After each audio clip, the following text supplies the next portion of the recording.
আচ্ছা, এখন কথা হচ্ছে আপনি ব্যাংক স্টেটমেন্ট কোনটা দেখাবেন?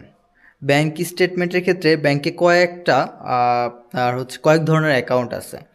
একটা হচ্ছে সেভিংস অ্যাকাউন্ট, একটা হচ্ছে এফডিআর অ্যাকাউন্ট, এরপর এফডিআর ভিতরে আপনার সঞ্চয় এটা সেটা অনেক current account, that means business account, অনেক ধরনের অ্যাকাউন্ট থাকে। তো সেক্ষেত্রে আপনি এখন কোন অ্যাকাউন্টটা দেখাবেন আপনি যখন স্টুডেন্ট ভিসার জন্য ফাইল সাবমিট করবেন তখন? তো মূলত যেটা করতে পারেন বা যেটা করা উচিত সেটা হচ্ছে, বিশেষ করে ইউরোপে যদি অ্যাপ্লাই করেন, অফকোর্স আপনাকে সেভিংস অ্যাকাউন্ট শো করতে হবে। আপনি কখনোই এফডিআর শো করতে পারবেন না। অনেক এজেন্সি বা অনেকেই বলবে, কারণ নর্মালি একটা জিনিস কি দেখেন, এই একটা কাজ সবাই করলে সবাই যে স্মার্ট হবে বা প্রফেশনাল হবে বা এক্সপিরিয়েন্স হবে এর কোনো মানে থাকে না। ঠিক আছে, একটা এজেন্সির কাছে আপনি গেলেন, ফাইল জমা দিলেন বা দুইটা কথা শুনে তাদের সাথে কাজ করলেন, কিন্তু কথা হচ্ছে আপনাকেও তো নিজেও এই বিষয় সম্পর্কে টুকটাক কিছু ধারণা থাকা উচিত।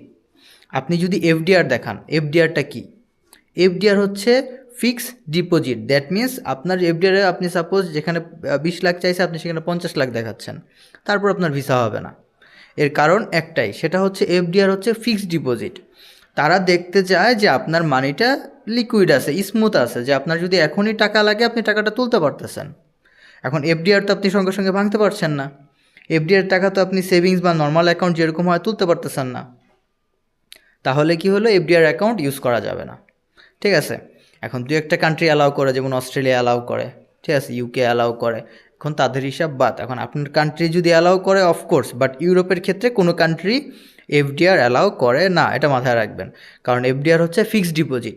আপনি একসাথে 2টা 3টা 5টা অ্যাকাউন্ট দেখাইতে পারেন। সাপোজ আপনাকে একটা কান্ট্রির জন্য 20 লাখ টাকা দেখাতে হচ্ছে, আপনি এই 20 লাখের জন্য 5টা অ্যাকাউন্ট শো করতে পারেন, কোনো অসুবিধা নাই। বাট এফডিআর না। ঠিক আছে, এফডিআর হচ্ছে ফিক্সড ডিপোজিট, এটা খেয়াল রাখবেন। আপনাকে অবশ্যই অবশ্যই শো করতে হবে সেভিংস অ্যাকাউন্ট কিংবা বিজনেস অ্যাকাউন্ট। আপনি যার ইনকাম সোর্স দেখাচ্ছেন তার বিজনেস অ্যাকাউন্ট শো করতে পারেন, কোনো অসুবিধা নাই। ঠিক আছে, কিন্তু সবথেকে ভালো এবং হচ্ছে বেনিফিশিয়াল হচ্ছে সেভিংস অ্যাকাউন্ট শো করা।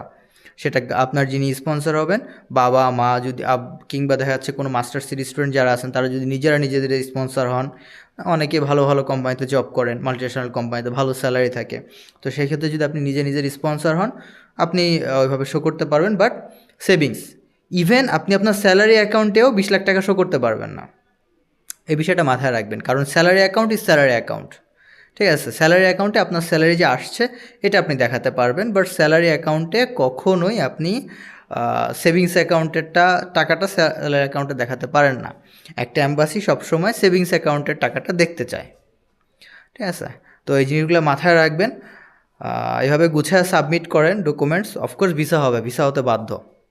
ঠিক আছে, কারণ হচ্ছে আপনার নাইজেরিয়ার মতো দেশ থেকে ছেলেপেলে আসতেছে অ্যাভেলেবেল, পাকিস্তান থেকে আসতেছে, আফগানিস্তান থেকে আসতেছে, তারা তো আমাদের থেকে খুব একটা উন্নত না, বা তাদের সাথে আমাদের খুব একটা ডিফারেন্স নাই। আমরা কেন ভিসা পাই না? আমরা ভিসা পাই না কারণ আমাদের স্টুডেন্টরা এইসব বিষয়ে এতটা নলেজ রাখে না। প্যারেন্টস তো অনেক প্যারেন্টস এইসব বিষয়ে নলেজ থাকে না। এখন অনলাইনের যুগ, অ্যাভেলেবেল ইনফরমেশন অনলাইনে আছে, অফলাইনে আছে। সো ইনফো কালেক্ট করেন, সঠিকভাবে সাবমিট করেন ডকুমেন্টস, চেষ্টা করেন প্রফেশনাল কারো হেল্প নিয়ে সাবমিট করার জন্য, ভিসা হয়ে যাবে ইনশাল্লাহ। আচ্ছা, আসসালামু আলাইকুম।